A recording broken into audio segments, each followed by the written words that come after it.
Hello বন্ধুরা, কেমন আছো? আশা করি ভালো আছো। আমি কিন্তু খুব ভালো আছি। দেখো আজ একটা নতুন রেসিপি নিয়ে আবারও হাজির হলাম। তাই জন্য আমার লাগছে ছোটো ছোটো করে কেটে রাখা গাজর, টমেটো, ধনেপাতা, কাঁচা লঙ্কা কুচি, পেঁয়াজ কুচি আর রসুন।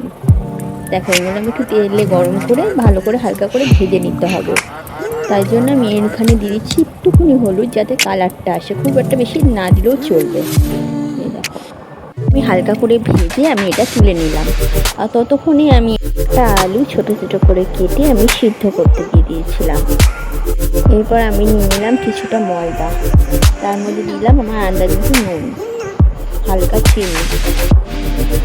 ভেজে রাখা জিনিসগুলো আমি এর মধ্যে দিয়ে দিলাম। তারপরে যে আমি আলুটা সিদ্ধ করেছিলাম ওটা ভালো করে ম্যাশ করে এর মধ্যে দিয়ে দিতে হবে, যাতে দলা দলা না থাকে। যখন জল দিয়ে ব্যাটারটা একটু মেখে নিলাম ভালো করে। ব্যাটারটা এমন তৈরি করতে হবে যেন খুব একটা পাতলা না হয়। যখন তুমি দেখাচ্ছি দেখো এমন টাইপের ব্যাটারটা তৈরি করতে হবে, তাহলে আমাদের জিনিসটা ভালো হবে।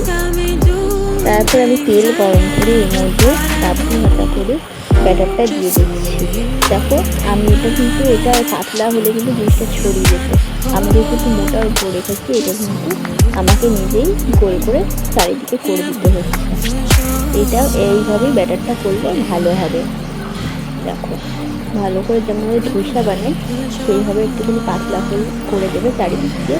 তারপরে গ্যাসটা আমি হালকা করে ভালো করে দুপাশটা ছেঁকে নেবো। এরকম আমাদের তৈরি গোলা রুটি খেতে কিন্তু খুব সুস্বাদু আর খুব নরম হয়েছিল।